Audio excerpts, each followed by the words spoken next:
The Parliamentary Committee on Commission Statutory Authorities and State Enterprises summoned senior officials of Uganda Broadcasting Corporation to answer queries regarding the irregular sale of its land on the outskirts of Kampala in 2011. UBC sold a 23.1-acre piece of land in Bugolobi to a firm called Harbour Group at 11.5 billion shillings, but after 3 months, Harbour Group sold the land to another firm at 22 billion shillings without completing the payment within the date agreed upon with UBC. There was no handover. Harbour Group is said to belong to city businessman Hassan Rasajabalaba. UBC had won the case in High Court. There was an appeal by Harbour to the Court of Appeal. In between there was a consent that was made by the former management.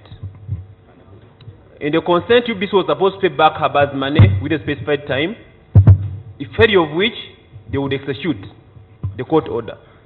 The court directed the land to be sold to the highest bidder after UBC failed to refund the money to Harbour Group within 60 days that were stipulated. The lawyers of Margaret Muhanga refused to consent to the decree. So they delayed the process, Madam Chair. The Burahya County MP, Margaret Muhanga, who was then the Kabale woman MP, is reported to have bought the land at 10.2 billion shillings. But the actual owner is now Muhanga. We need to have her side of the status of this land. Muhanga, who happens to be a member of the committee investigating the land deal, was asked to leave the committee because she had vested interest. Madam Chairperson. Yes. Madam Chairperson, that's why earlier on... After a few minutes, the committee summoned her back to clarify some queries regarding the transactions. So everything they give us will be true, because given the fact there's a lot of contradictions. The committee members demanded that she takes an oath before making hard submissions. By the Almighty God, that the evidence I shall give... The MPs asked Muhanga to explain how she acquired the 10.2 billion shillings within a short period of time. This is another one. What was the source of this money? What was the source? The cows, goats, and everything. You saw the cows and the goats. So did you fill the income tax return to declare the income you have got, remove the expenditures, and the taxes paid? You have agreements from all those you borrowed the money from. Family members don't need agreements. The lawmakers were not done with her. They wanted to know how she carried a huge sum of money and whether she declared it to the authorities as required by law. What, did you sign an agreement? Yes, we did, and I shall bring the receipts as well.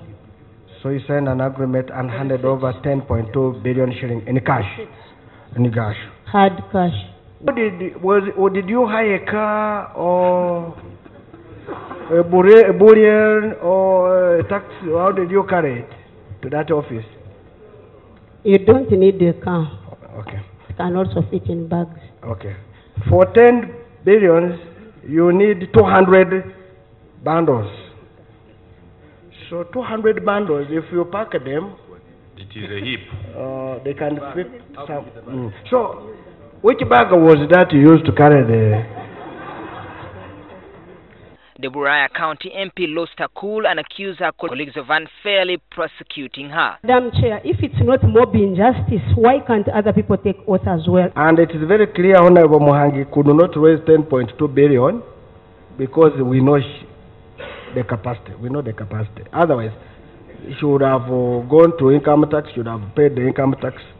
MPs also found out that Muhanga had the UBC land titles in her possession. The committee gave the MP until Friday to produce all the documents of transaction.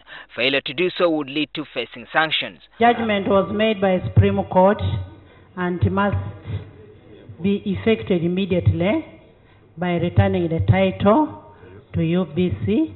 That because there has been delay to have this title back to UBC, our lawyers have gone back to court and asked Supreme Court that can we have this done expeditiously. More research all NTV at Parliament.